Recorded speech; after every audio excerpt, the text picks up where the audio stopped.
오늘 본문 말씀 보면 욥바라는 항구 도시에 다비다라는 이름하는 여인이 있었죠. 욥바는 예루살렘으로부터 북서쪽으로 한 35km 정도 올라가면 그 정도의 거리를 둔 항구 도시입니다. 다비다라 하는 그 여인의 이름을 번역하면 도르가라라고 말씀하고 있죠. 다비다는 히브리어로 다비다라 부르고 헬라어 이름은 도르가입니다. 도르가 이름은 영양 아시죠? 우리 막 영양이 풍부하다 이런 게 아니라 영양 알죠? 영양, 사슴 비슷한 그런 영양의 의미를 가지고 있습니다. 영양을 보면 눈이 참 크죠. 그리고 아름답죠. 그의 모습 자태가 너무나 아름답습니다. 사람들이 볼 때 그 의미처럼 이 도르가라는 여인은 정말 아름다운 삶을 살았던 여인이었습니다. 하나님이 보시기에도 정말 아름답게 산 여인이 바로 도르가였습니다. 주님의 가르침을 따라 정말 열심히 살기 위해 최선을 다했던 여인이 바로 도르가였습니다. 오늘 도르가의 삶을 통해서 하나님께서 여러분들과 저에게 주시는 은혜가 있기를 주님의 이름으로 축원합니다. 36절을 보니까요, 이런 말씀 있죠. 욥바에 다비다라 하는 여제자가 있으니 라고 말씀합니다. 도르가를 이렇게 이야기합니다. 다비다라 하는 여제자라고 부르고 있죠. 눈여겨볼 만한 단어이죠. 여제자입니다. 성경에서 여인으로는 오직 유일하게 도르가를 여제자라고 부르고 있습니다. 성경에서 교회에 속한 그런 권속들, 또 예수님을 주로 고백한 그런 많은 사람들을 제자라고 부르기도 하지만 도르가와 같이 여인을 향해서 이런 특정한 인물을 향해서 여제자라고 부르고 있습니다. 그만큼 도르가의 삶이 제자로서의 합당한 삶을 살고 있다고 할 수 있죠. 우리가 배울 것이 있다는 말씀이죠. 제자라면 정말 주님이 원하시는 삶을 살아야만 합니다. 주님이 이렇게 하라, 또 아니면 저렇게 하라, 하지 말라 하면 그 말씀대로 순종하고 잘 따르는 것이 바로 제자이죠. 그분의 뜻을 잘 알고 그분 말씀에 순종하는 것이 바로 제자입니다. 그런데 예수님의 제자를 보면, 그 12제자의 모습을 보면 예수님을 가시적으로 잘 따랐습니다. 그렇다고 해서 그들이 제자로서의 정말 합한 삶을 살아가고 있었는가? 사실 예수님을 따랐던 12제자의 모습을 보면 정말 부족한 점들이 많았습니다.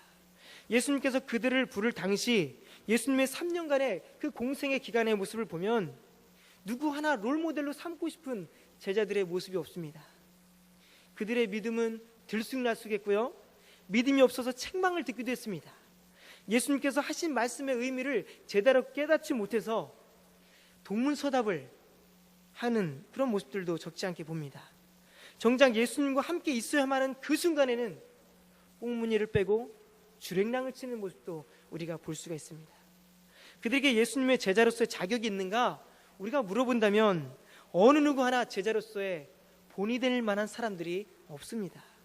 예수님과 함께 먹고 자고 함께하는 것만으로 예수님의 제자로서 도리를 다했다고 할 수가 없습니다. 오늘날도 마찬가지죠. 우리가 교회를 열심히 다녔고 우리가 예배를 잘 드린다고 해서, 기도하는 것만으로 해서 우리가 제자의 도리를 다했다고 할 수 있는가? 그렇지 않습니다. 우리가 제자 양육을 잘 받죠. 많은 교회들은 제자 양육을 하면 교회가 성장한다, 제자가 된다, 예수님의 제자가 된다고 이야기하면서 1단계, 2단계, 3단계, 4단계, 5단계 하면서 제자 양육을 실시합니다. 그런데 그 모든 과정을 잘 마쳤다고 해서 그것으로 제자의 삶을 잘 살았다고 이야기할 수 있는가? 그렇지 않습니다. 제자 양육 과정이라는 과정을 다 마쳤어도 여전히 믿음이 없는 행동을 하고 있다면 제자로서의 삶은 영 부족한 사람일 수밖에 없습니다. 제자라면 주님이 바라시는 바가 무엇인 줄 알고 그대로 행하는 사람들, 그들이 바로 제자인 것이죠. 어제 초등학교 5학년인 첫째 아들에게 제가 물어보았습니다. 오늘 숙제 있어? 라고 이야기했습니다. 숙제하기가 싫었는지 말을 얼버무리더라고요.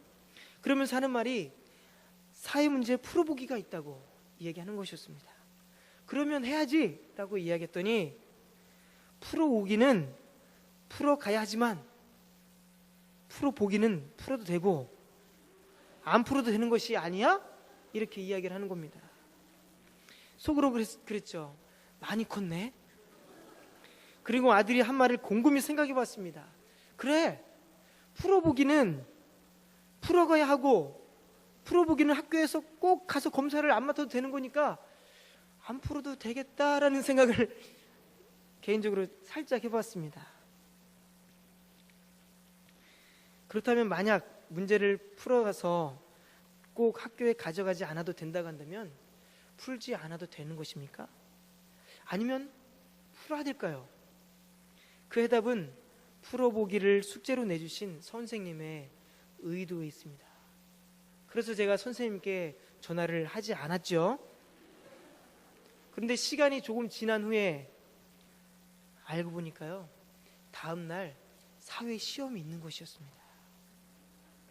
선생님의 의도는 분명했습니다.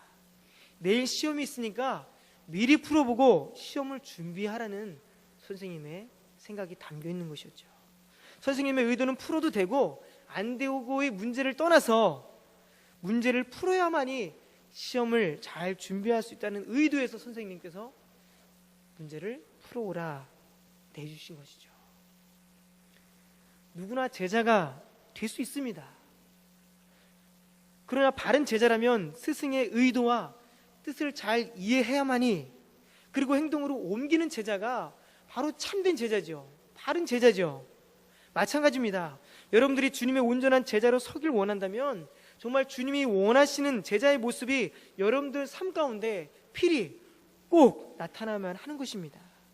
누가 먼저 교회를 다녔는가, 누가 직분을 먼저 받았는가, 누가 많이 배웠는가, 내가 사회에서 어떤 일을 하고 있는가, 잘생겼는가 못생겼는가, 주님은 어떤 조건 때문에 넌 좋은 제자야, 아니면 넌 좀 부족한 제자야 라고 주님은 말씀하시지 않습니다.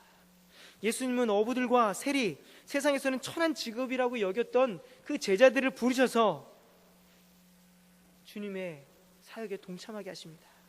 세상에서는 큰 영향을 끼칠 수도 없고 내세울 것도 없고 별 볼 일 없는 것 같은 그들을 통해서 하나님 나라의 복음을 세상 끝까지 전하게 하십니다.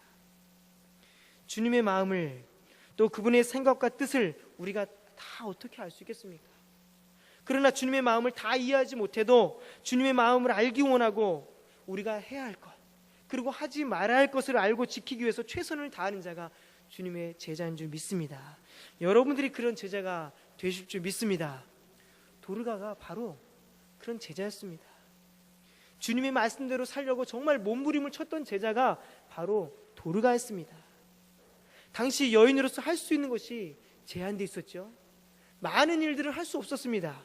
그럼에도 자신에게 주어진 그 좁은 그 환경 속에서 주님의 말씀을 가르침을 받은 대로 정말 애쓰고 실천하려고 했던 사람이 바로 도르가, 바로 여 제자였습니다. 그렇다면 도르가가 어떻게 살았기에 그런 성경에서 특정한 인물을 언급하면서 도르가를 여 제자라고 부르면서까지 그의 삶을 칭찬하고 있는 것일까요? 36절 말씀 보면 후반절 말씀이죠. 선행과 구제하는 일이 심히 많더니라고 말씀하고 있습니다. 심히 많았다고 이야기합니다.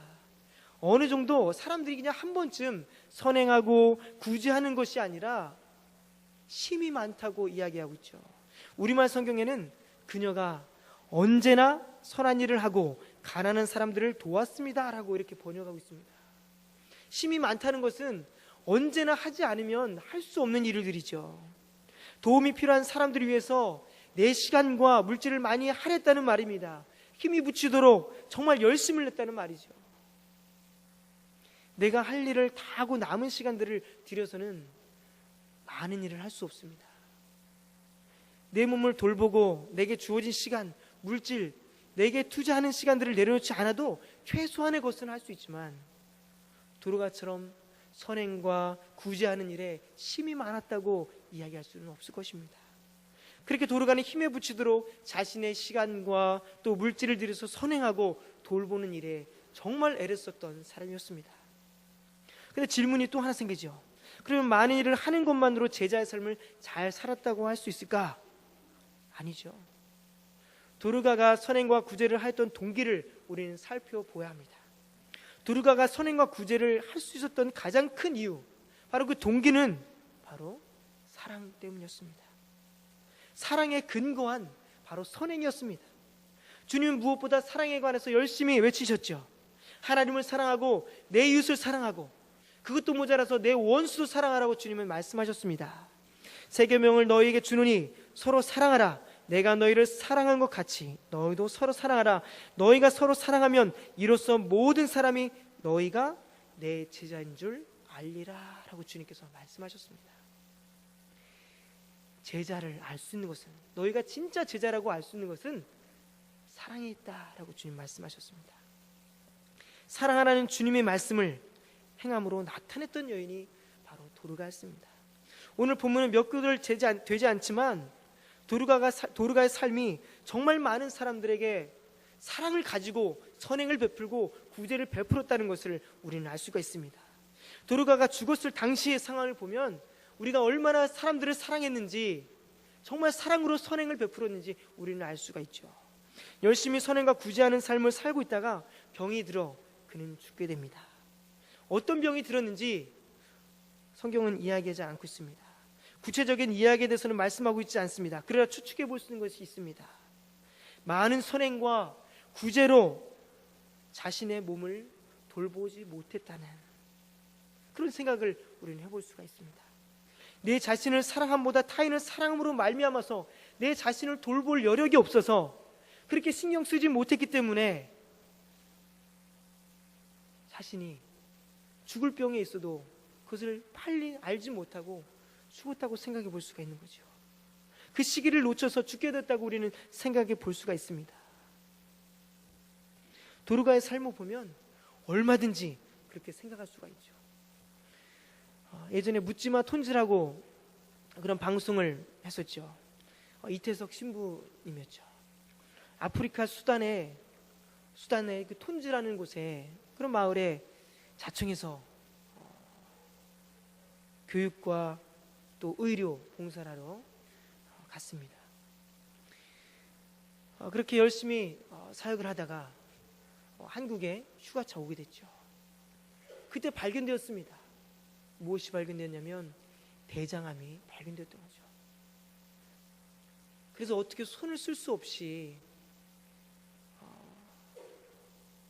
죽고 마는 그런 일을 우리는 보게 되었죠. 정말 자신을 돌보았다면, 남은 의료로서 자신이 가지고 있는 달란트로서 그를 열심히 도왔지만, 어려운 사람들을 열심히 도왔지만 자신을 돌보지 못했죠. 자신이 어떻게 돼가고 있는지, 내 몸이 어떻게 돼가고 있는지 자신을 돌보지 못했습니다. 그렇게 그의 운명은 대장암으로써 세상을 마치게 됩니다. 주님은 말씀하십니다. 요한복음 15장 13절 말씀 보면, 사람이 친구를 위하여 자기 목숨을 버리면 이보다 더 큰 사랑이 없다. 주님께서 말씀하십니다. 사랑이 전제된 헌신, 그 헌신이야말로 주님이 정말 원하는 그런 헌신이 아닐까요? 그런데 또 말씀 보면요, 진짜 정말로 도르가가 정말 사랑으로 그들을 돌보았다는 것을 또 찾아볼 수 있는 구절이 있습니다. 도르가가 죽어서 누워져 있을 때, 시신이 다락방에 놓여 있을 때에 그 곁에 있던 사람도 있었습니다. 그들은 바로 미망인들이었습니다. 도르가가 죽었을 때 제자들은 베드로에게 두 사람을 보내죠. 이미 죽은 사람을 다시 살릴 필요가 있을까라는 생각도 해봅니다. 어차피 죽었다면 그것으로 끝날 것인데 굳이 베드로에게 사람을 보내서 베드로를 오게 했을까라는 생각을 한번 해보게 되더라고요. 베드로는 루다에 있었습니다. 루다에서 요바에까지 거리는 북서쪽으로 한 15km 정도의 거리가 됩니다. 그래서 성인들이 왔다 갔다 하는 시간들을 생각해보면 한 7시간에서 8시간 정도 걸리는 시간이라 생각하면 됩니다. 그런데 제자들은 두 사람을 보내서 베드로를 청합니다. 지체 말고 빨리 오세라고 사람들을 보내죠. 그렇게 베드로가 루다에서 요바에 도착하게 됩니다. 그리고 도르가의 시신이 누워져 있는 다락방에 베드로가 인대대에서 올라가죠. 그리고 베드로의 곁에서 울고 있는 여인들이 있었습니다. 그들은 동네 유지인 여인들도 아니었고요, 유명인사의 여인들도 아니었고요, 권력가도 아니었습니다. 그들은 아무 힘이 없는 미망인들이었습니다. 힘이 없고 의지할 곳이 없는 그런 미망인들이었습니다. 도와줘도 내게 아무런 힘이 되지 못하면 보탬이 되지 못하는 그런 미망인들이었습니다. 조건 없이 베풀어야 하는 사회 약자인 미망인들이었습니다. 그들이 베드로에게 도르가가 해준 속옷과 겉옷을 내보이겠습니다. 도르가의 시신 앞에서 그들은 슬피 울고 있습니다. 미망인들이 도르가의 시신 곁에서 슬피 울고 있는 그 이유가 무엇일까요? 그것은 바로 도르가에게 받은 사랑 때문이었습니다. 아낌없이 베풀었던 헌신적인 사랑 때문이었습니다. 그런 도르가를 떠나보내고 싶지 않은 미망인들의 마음이었습니다. 자신들을 돌보아주고 사랑으로 관심을 가져줬던 도르가의 사랑을 놓치고 싶지 않은 것이었습니다. 그래서 속옷과 겉옷을 붙들고 베드로 사도에게 보여주고 있죠. 도르가가 우리에게 해준 속옷과 겉옷입니다. 보여주고 있는 것입니다. 미망인들이 도르가의 시신 곁에 서 있다는 것을 생각해 보십시오. 단지 그 여인들이 서 있기 때문에 그 여인이 그들이 사랑을 받은 것이라 믿고 있지만, 그러나 그보다 더 큰 감동이 있습니다. 그것은 바로 그 과부라는 그 사람들이 그 곁에 있다는 것 자체만으로 큰 감동이 됩니다. 그것은 왜 그러냐면, 그 옆에 유명인사들이 올 수도 있지만 그런 사람이 아니라 정말 연약하고 부족한 사람들이 그 곁에 있다는 것은 정말 그가 어떤 삶을 살았는지 알 수 있기 때문입니다. 연약한 자들을 돌보셨던 예수님의 모습이 도르가를 통해서 보이고 있습니다. 예수님의 삶이 도르가를 통해서 그대로 흘러가고 있다는 사실입니다. 어떤 장례식장을 가보면 정말 많은 사람들이 보낸 화환들이 세워져 있습니다. 발을 딛지 못할 만큼 많은 화환들이 세워져 있어도 그것으로 그 사람이 잘 살았다고 증명할 수는 없습니다. 정말 예수님의 말씀대로 잘 살았다고 한다면 유명인사들이 많기보다는 미망인들처럼 힘없는 사람들, 의지할 곳 없는 그런 연약한 사람들이 그곳에 가득 채우고 있다면 그것이 정말 주님께서 원하시는 삶을 산 것이라 말씀할 수 있습니다. 사람들이 어떻게 인생을 살아갔는가, 그 사람이 죽고 난 이후에 정확히 평가됩니다. 어떤 사람들은 진작 가야 될 사람이었어 라고 이야기할지도 모릅니다. 또 어떤 사람들은 이 사람은 정말 사람이 참 많은 사람이었어, 정말 아쉽다, 정말 보내기 쉽다, 아쉽다, 정말 아까운 사람이라고 이야기할 사람도 있을지 모릅니다. 여러분들이 죽음을 맞이하게 되었을 때 여러분들과 함께했던 사람은 어떤 반응을 보이겠습니까? 이런 사람은 또다시 이 세상에서 볼 수 있을까? 그런 안타까운 마음을 가지고 있겠습니까? 아니면 이 사람은 그냥 잘 떠나보냈어 라는 이야기를 하겠습니까? 어떤 소리를 여러분들은 들어야 될까요? 주님은 그 여인들의 모습, 미망인들의 모습, 또 제자들이 다급하게 베드로를 청하는 모습, 이런 모습을 통해서 주님은 베드로를 통해서 도르가를 살리십니다. 그리고 베드로는 미망인에게 도르가를 살린 것을 이 미망인들에게 알리죠. 도르가의 죽음, 그리고 다시 사는 사건을 통해 요파 사람들이 알고 많은 사람들이 주를 믿었다고 성경은 증언하고 있습니다. 요파 사람들은 단순히 도르가가 살아난 것, 다시 살아났다는 기적만을 이야기하지 않았을 것입니다. 사람들의 입에서는 도르가가 도대체 어떻게 살았기에 하나님께서 그를 살리셨는가, 아마 이런 소리들이 계속해서 소문처럼 퍼져나갔을 것입니다. 이 여인이 어떻게 살았기에, 얼마나 하나님이 원하시는 삶을 살았기에 하나님께서 그를 살리셨는가, 많은 사람들의 이야기거리가 되었을 것입니다. 본문은 얼마 되지 않은 짧은 말씀이죠.